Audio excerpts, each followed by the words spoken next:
Hi, I'm Sophie, and welcome to my world. So, I have this blog, and every Monday I put out a blog called You Made It, I Love It. And I was inspired by a little company called redtedart.com. So, redtedart.com. It's a little blog, and she made these adorable little sewn flowers. And I thought, ooh, those would be very, very cute. So today I'm going to do my take on redtedart.com's sewn flowers. So for this, I'm going to actually be using felt. And you know, a lot of people have been asking me for sewing projects, so I thought that this could cover a couple bases here. So we're going to be using felt, and I've got 3 different colors here, green, purple, and yellow. I'm going to be using some puff balls, scissors. You can use buttons if you'd like. You will need thread that matches your color choices, but you can use white or black or whatever, but I've got some yellow here because my main color is going to be yellow. I actually have myself one of these little needle threaders, which I'm going to show you how to use that. And I'm going to be using a milliner's needle. Now, those are long and thin. The main thing that I learned about with this project is that you need to make sure that your needles are sharp. If you have a dull needle, it's going to be very, very tricky and very, very frustrating, very difficult. So make sure that you have sharp needles. So that given, you want to make sure that you're careful when you're sewing because you can accidentally prick yourself. I'm going to need a template, and for my template, I'm going to be using just this roll of duct tape. So this is going to be my template, and you're going to need a pen. And now in this case, I've just got a felt pen. You can also use a ballpoint pen. You could use a Sharpie pen. It's really up to you. So the first thing I'm going to do is I've got my 3 pieces of felt here, and I'm going to lay them on top of each other.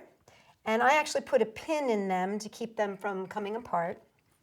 And then I'm going to take my duct tape roll and place it over top. Now you can make your flowers any size you want. That's really up to you. Once you get the hang of it, now I'm going to trace around the outside here. Once you get the hang of it, you can really make them any size you want. You can make them big, little. I wouldn't go too much smaller than maybe the inside of this roll, but just because it gets a little hard to sew them together.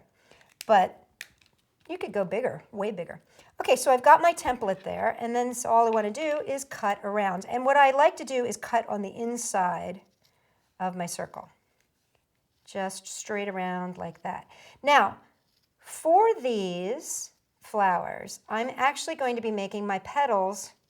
I'm going to be able to get 4 petals out of each circle. In the Red Ted Art article in her blog, she actually uses 1 circle per petal because she's using fabric. But in this case, because this is felt and it doesn't fray, I don't have to worry about that. This is a much simpler version of what she does on her website, which is absolutely fabulous and so cute, and I do suggest you check it out. Okay, I'm going to fold this in half like this, and then I'm going to cut straight down the middle. Kind of looks like a little bit like a fortune cookie when you do that. So I'm going to fold it in half and cut across the top, and then I'm going to fold it in half again and cut it across right at that fold to make triangles. And I'm going to do that with each of my circles so that I end up with these cute little triangles. Now, to start, I'm going to thread my needle. Here's the one thing that I did learn. You need a half decent amount of thread, so about 24 to 30 inches. But be prepared, the longer your thread, the more the possibility of it getting tangled. So if you are new to sewing, I would suggest that you start with shorter pieces of thread. I would go with maybe 18 inches. You'll still be able to get the same effect, but it's going to be a little easier to control. So this is how you use this little guy. See how it has a tiny little diamond at the end? You take the diamond, you stick it through the hole of your needle. And then you take your thread and you put it through the diamond. If I can see it. Let me see if I can get that. So you stick that through the diamond and pull, and then you just pull the diamond back through the eye of the needle and it threads it for you. It's really super easy, and it's a really nice way, especially as you get older and your eyes get a little harder to see that tiny, tiny, tiny little hole in your needle. Okay, now I'm going to take the two ends and line them up together and just tie them in a knot. So I just tied a knot there at the end. And then I'm going to take my first petal. And in this case, I'm going to use yellow. Now, this is going to be the bottom part. And what I'm going to do is I'm going to take my needle and I'm just going to, from the outer edge here, my pizza wedge, just bring the needle up from the bottom and through the felt. And then I'm going to come around and do that one more time, up from the bottom and around. Now see how I have this loop here, this circle? I'm going to actually take my thread, make a little loop out of it, and I'm going to take my needle and I'm going to come through that loop so that I make myself a little knot here at the end. And I'm going to pull the edge. See, those threads came apart a little bit, so I just pulled them. There we go. Now, while I'm at it, I'm going to just get rid of that little bit of extra so it's not in my way.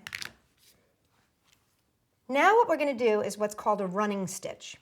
And I'm going to take my needle and I'm just going to come from the underside just a little bit away from where I've gone in there to start. So I come up from the bottom and then I'm going to go over about a pinky width and go down.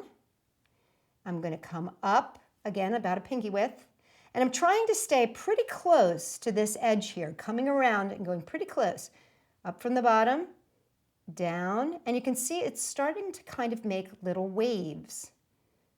Down, up, down. Now, when I get to the edge, I want to try to go as close to the edge as possible.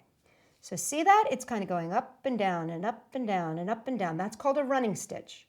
And what I'm going to do now is just pull through the thread.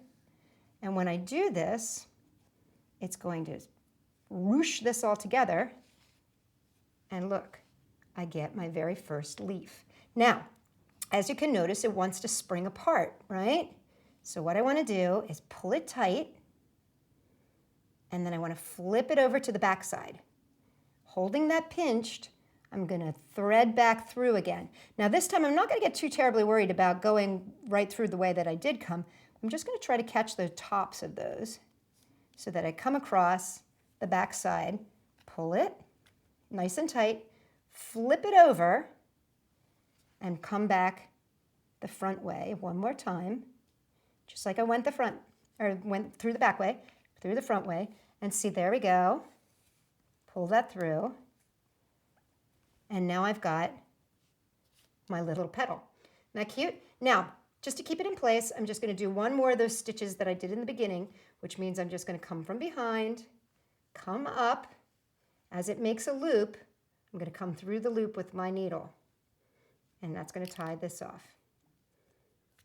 There we go. Now I grab my next petal. In this case, I'm going to go with purple. So one more time. This time I'm not going to make that stitch that I began with because this is going to be going right next to this one here. And so all I'm going to do is come up and I'm going to go down, and I've got a little space in between there. Up, down, up, down, up, down, up. And once again, remember, what you want to get as close to that end as possible. And push it all the way. Flip it over, squish it together. Once again, coming back, back, back, making it nice and tight, coming around the front, squishing it together, coming on through again, and pulling it tight. Whoop! Now it looks like bunny ears. Now, once again, like I did with the yellow one there, I want to just do a little stitch. Coming down, you got the loop, pull it through. And now I'm ready to add my next, which would be my green. Now, I would continue doing this for green, purple, and yellow. And that is going to end up looking like this. So you've got 1, 2, 3, 4, 5, all the way around. So you're using 5 petals. And now it's time to close it off. Now, remember how I put that last little stitch in there? Well, now I'm going to bring this stitch over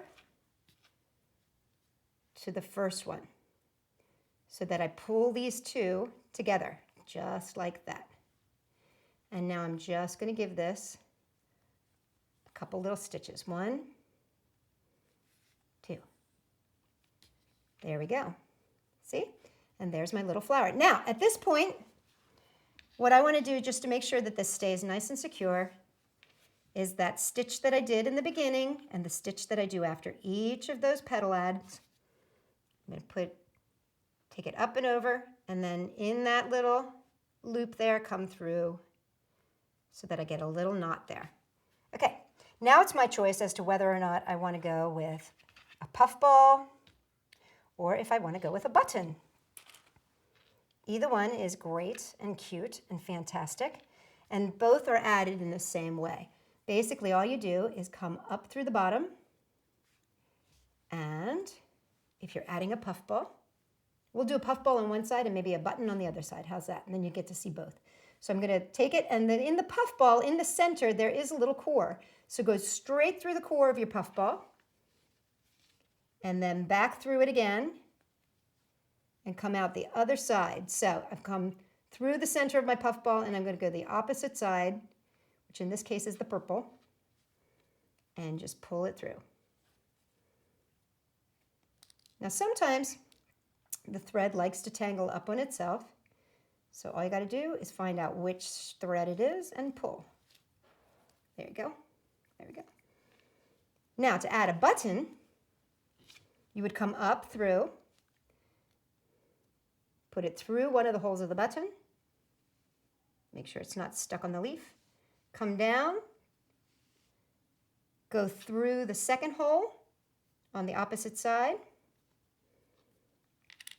catch the other side of your flower, and pull.